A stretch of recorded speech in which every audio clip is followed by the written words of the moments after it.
Ֆրանսիայի Սենատը 127 կողմ եւ 86 դեմ ձայներով ընդունեց այդ երկրի կողմից ճանաչված ցեղասպանությունների ժխտումը քրեականացնող օրինագիծը։ Համաձայն Ֆրանսիայի օրենքի նախագահը 15-օրյա ժամկետում պետք է հաստատի այն։ Հայաստանի արտգործնախարար Էդվարդ Նալբանդյանը այս առիթով հայտնել է իր կարծիքը։ Ֆրանսիան վերահաստատեց իր առանցքային դերակատարությունը որպես համամարտկային արժեքների անշահախնդիր պաշտպան։ Ես կցանկանայի մեր երախտագիտությունը հայտնել Ֆրանսիայի Հանրապետության նախագահին, Սենատին, ազգային ժողովին, կառավարությանն ու Ֆրանսիայի բարեկամ ժողովրդին։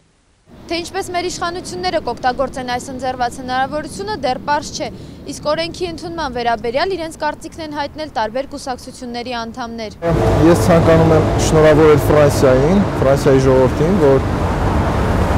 Ֆրանսիայի բարձրագույն երկու պետական մարմինները, Սենատն ու ազգային ժողովը ընդունեցին այս օրինագիծը։ Սա կարծում եմ այս քայլով նրանք եւս մեկ անգամ սրբագրեցին սեփական պատմությունը, ցույց տվեցին աշխարհին, որ իրենք եղել եւ մնում են մարդու իրավունքների բնօրրաններից մեկը, արդարամտության, արդարադատության։ Նոր աշխատանքների կարծես թե սկիզբ է դնում, ճանապարհ է բացում մեզ համար, խոսելու այլևս միջազգայինորեն հատուցման խնդիրների, օրինակ հետապնդման առումով, անշուշտ այս ժխտման, քրեականացման հարցը այս օրերին կամ այժմվանից սկսած պիտի փորձել տանել այդ աշխատանքը նաև եվրոպական մյուս երկրներում կա դրա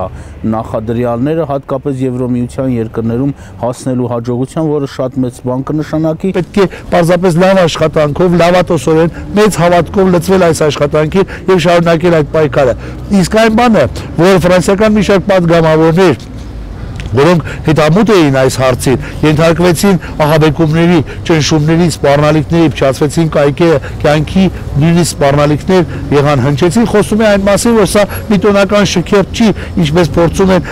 ներկայացնել թերահավատները։ Սա լուրջ լարված քաղաքական աշխատանք է եւ մեր երկրի հայ ազգի ոչ շռայլ նյութական ռեսուրսները պետք է կարողանալ շատ խելոք, շատ իմաստուն կերպով բաղդադել մեր հնարավորությունների եւ պահանջի արդարության համոզմունքի հետ եւ ստանալ որակյալ արդյունք։ Ես կարծում եմ, որ Հայաստանը պետք է հստակ մի բան պետք է անի։ Ետ պետք է կանչի ցեղասպան հայ-թուրքական արձանագրությունները, քանի որ սա իմ խորին համոզմամբ սա վնասում է եւ հայ-թուրքական հարաբերություններին եւ ցեղասպանությանը առհասարակ։ Մենք պիտի կամաց համարենք, որ մեզ համար ճանաչման փուլը կարծես թե հաղթահարված է, թեև այստեղ էլ խնդիրներ ունենք, Թուրքիան չի ճանաչել, Իսրայելի խնդիրը կա, Ամերիկան, որոնք օրակարգային հարցեր են, բայց կարծում եմ պիտի ավելին անենք, աշխատանքներ տանել միջազգային իրավունքի առումով ուսումնասիրելու համար հատուցման խնդիրները։ Ես դժվար եմ կանխատեսում, որ սա մի նոր ալիքի վերաճի եւ մենք ունենանք մեծ ալիք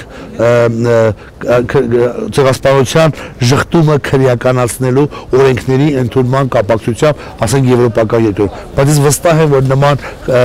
շարժում ծավալելու իմաստը կա եւ որ Հայաստանը համագործակցելով օրինակ եվրոպական միության երկրների բազմաթիվ կազմակերպությունների հետ կարող է տեղական հայ համայնքի նաև օգնությամբ եւ աջակցությամբ, բայց ինչու՞ չէ նաև մեր դեսպանատների, մեր քաղաքական ուժերի մասնակցությամբ հասնել այն բանին, որ մի քանի մեծ բարյացակամ նկատված երկրների քաղաքական օրակարգ կարող է այդպիսի հարց մտնել։